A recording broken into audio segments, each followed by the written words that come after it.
Hi, my name is Jonathan. The topic of discussion is emotional intelligence and balance. In the discussion, I will be describing what emotions are, the behavior emotions can invoke, what emotional labor and intelligence is, together with cognitive dissonance, and finally achieving a positive outlook. The purpose is to evaluate what emotions are and how they interact within the workplace, of a prison, and a cafe where I work. Emotions are a cognitive process, an experiential feeling, a psychological change, which result in a behavioral change. Emotions are experienced towards an object, person, or event that can create a state of readiness. Emotions are influential to thinking patterns, which can result in a range of emotions such as jealousy, fear, love, joy, or grief. It can remove all disciplined cognitive perception and can result in an outburst of ill-construct and in some cases harsh displays of emotion. Emotion pulls strings on a person's feelings and can result in predispositions of either formality or irrational behavior. Thus, it can either energize and synergize or deprive and separate. This all comes together from how humans put their thoughts together and convey their meaning. Darwin conveys he perceives emotions are relied on to survive. They enable animals and humans to make quick, complex decisions in a swift manner. He also believes that emotions are similar in humans and animals, with emotions evolving from our animal instincts, noted in the picture below. The mannerism of how one behaves in the instance of a positive or negative event can really set you apart from being a leader, follower, or provocable person. The event occurs. You have feelings over the event. This can lead to rational or irrational thinking. If you let your emotions control you, it can demonstrate inhibition and overemphasis on the expression. In an instance where you have a negative emotion, it can result in fixation on that emotion, and you can jeopardize your self-appeal and self-worth by blowing the issue out of proportion. The most common mistake leaders make are an emotional imbalance by having fear, confusion, anger, and sadness. When you're a decision maker, you need to understand the importance of emotions and convey your meaning in a professional and appealing manner. This to gain trust in friends, family, and co-workers, you need to develop an emotional balance. Think and feel simultaneously while analyzing the situation and making clear and concise judgment calls by having logic whilst caring. In today's workplace, it has become renowned to establish, build, and maintain a relationship with employees and customers. Key strategies to implement are the meeting of minds and hearts, to have compassion as to build a personal and professional relationship in instances of eye contact, physical touch, and words. Often words of affirmation have a big impact. In the case of the prison officers in Sweden, they have developed rapport with prisoners by utilizing low-key strategy, whereby the guards cease the use of aggression but have a more subtle and harmonized interaction to keep the peace. Through the utilization of low-key strategy, they convey their meanings to the prisoners in a sophisticated manner and make them feel at ease by not raising their voice and treating the prisoners with respect. The other case I'm linking my presentation to is my place of work, which is a cafe. I'm a supervisor there and have been for the last 3 years. In the time that I have worked, I have developed new communication tools and a more rational thinking frame. In the past, if someone annoyed me at work due to unprofessional behavior or simply not doing their job, I would feel annoyed and my emotions would overtake my rational and usual calm mind frame. I would talk to the person in an unsympathetic tone and attempt to get them to work without finding out if they are okay. I've now learned that being able to read a person's body language and emotional conveyances or state, that I can just ask them if everything is okay, if they need help, or how we can better the situation to achieve the best possible performance from them.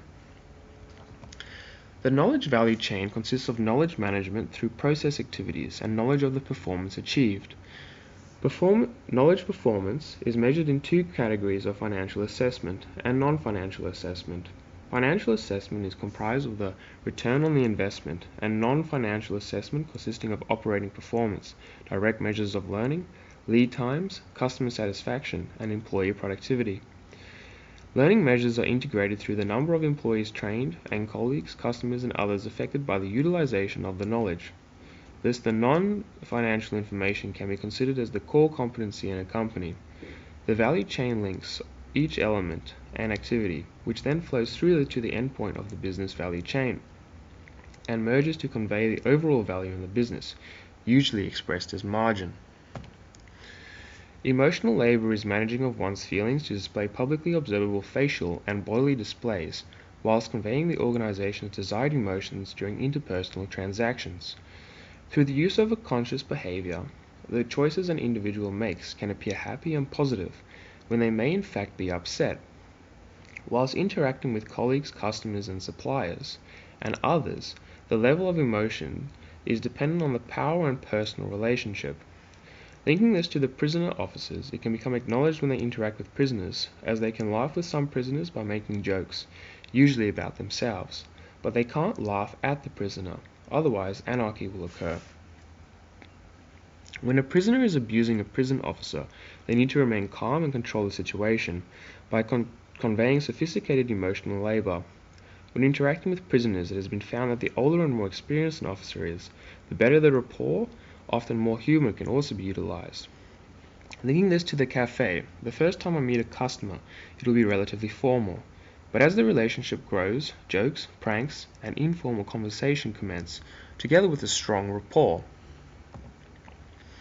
The aim of emotional intelligence is the aptitude of linking identification, utilization, understanding, and management of emotions, which affects stress, communication, empathy, challenges, and conflict in a positive manner. How you interact with other people on a daily basis and what conscious emotional decisions you decide to pursue will ultimately impact on your emotional state and others around you. By enabling yourself to have the necessary skills of emotional intelligence and social empathy, you can understand a range of emotions in a refined and pleasant custom, whilst having much more success with friends, family, and colleagues. Emotional intelligence is bound by self-awareness, emotional control, motivating or optimism, flexibility, and social skills. Self-awareness is being conscientious and aware of your emotions and how your emotions can impact on other people. Generally, the gut feeling you have can give you an inclination as what you should do. Having emotional control will enable you to remain calm and collected whilst maximizing your productivity. Motivation and optimism allows you to feel energetic when an obstacle or failure occurs. This you can overcome them and strive towards your goal. Having flexibility allows for compromises to occur and more rational thinking and an open mind. The social skills are dependent on the communication, building the relationship, quality of the relationship, and response to emotions and influence onto others. The individual and interpersonal level.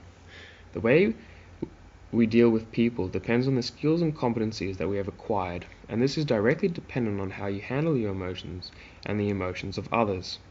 Thus, it is either at the individual level or the interpersonal level, which is inclusive of self-awareness, managing emotions, motivation, empathy, and influence.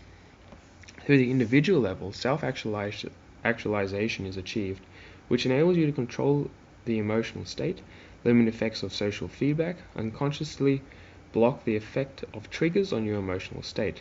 With regards to the prison officers, they are aware of themselves and of the prisoner's mental state. They understand their emotions and the causes it can have, together with managing their emotions through strengthening their self-concept and frustration tolerance. The prison officers are able to produce positive, effective states in themselves through visioning and other techniques which is then reflected onto the prisoners, which create a positive environment in an unpleasant place. Through interpretation, the actions of others can be analyzed and comprehended. This in turn allows the prison officers to accommodate and deal with prisoners in a setting of light humor, if applicable, and create a positive outlook. Contrasting this to the cafe, dealing with unpleasant customers and attempting to have the customer is always right philosophy in itself can be a challenge. Depending on the customer's attitude and inquiry, it can lead to either a pleasant exchange by simply remaking an order or customizing it to suit their needs. In other circumstances, you have to be able to tolerate being demeaned by some customers and still convey a positive outlook, and attempt to deal with their frustration and negotiate an agreement. Motivation is the ability to modify your behavior and behave in a positive way, even when you're in an emotional low state. When it comes to the validation of self-worth from others and from your own perspective, it is dependent whether you are highly or lowly skilled in handling negative criticism. With regards to the prison officers, they have to be able to tolerate verbal, emotional, and in some cases physical abuse from prisoners, which in turn has to be dealt with in a sophisticated manner and handle their emotions. This implies there has to be boundaries with regards to the acceptable behavior in various contexts. It also applies to customers in the cafe setting with regards to service and what's acceptable behavior. This is acknowledged by having strong self-worth principles and a high motivation drive, whereby they regulate the disruption and attempt to make it a peaceful encounter. In a cafe setting where you are at the forefront of the business for customers and your staff, it makes a difference if you come to work happy or appear happy.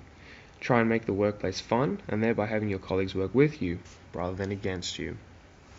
The interpersonal level stems from how individuals influence emotions and behavior of others through empathy and inspiration.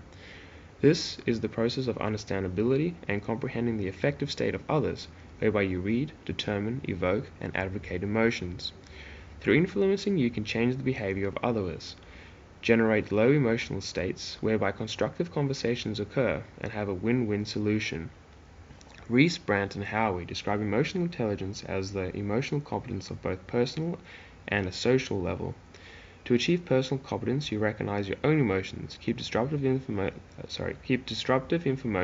emotions in check, and maintain high levels of honesty and integrity.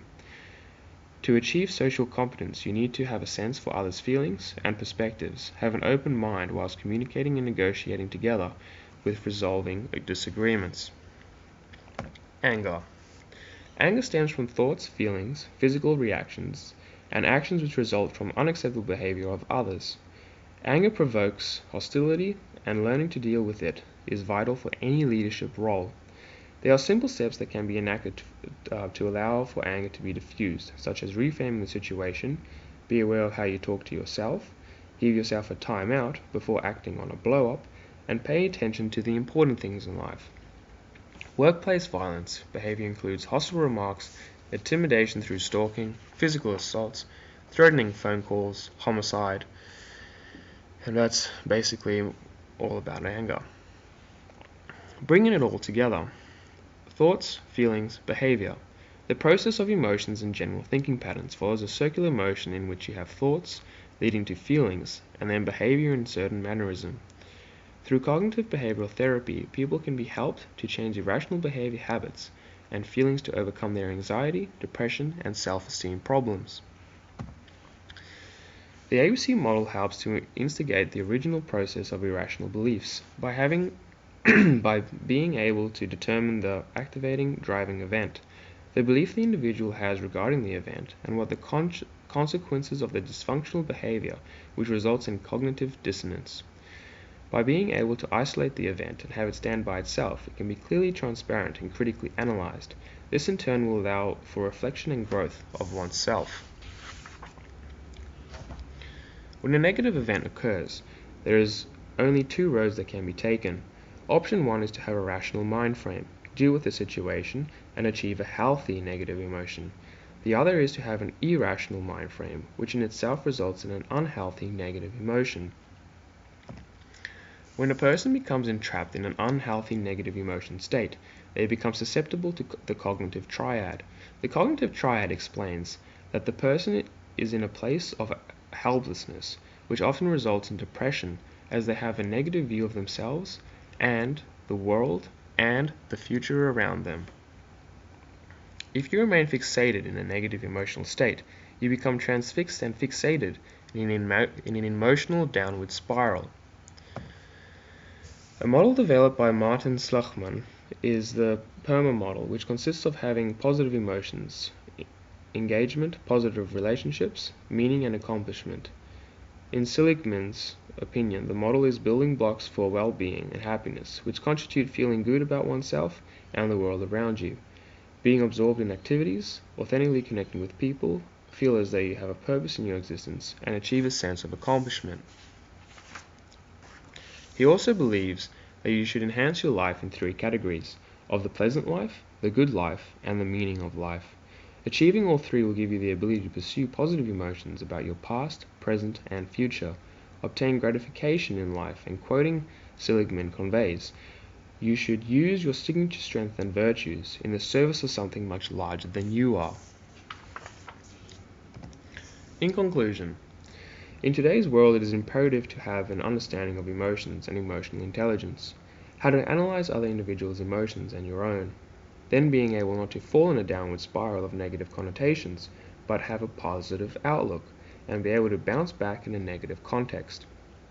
Linking the cases to emotional control and balance in the prison officer's case, it is necessary for them to have strong self-worth principles and ability to handle a difficult situation with advanced emotional awareness.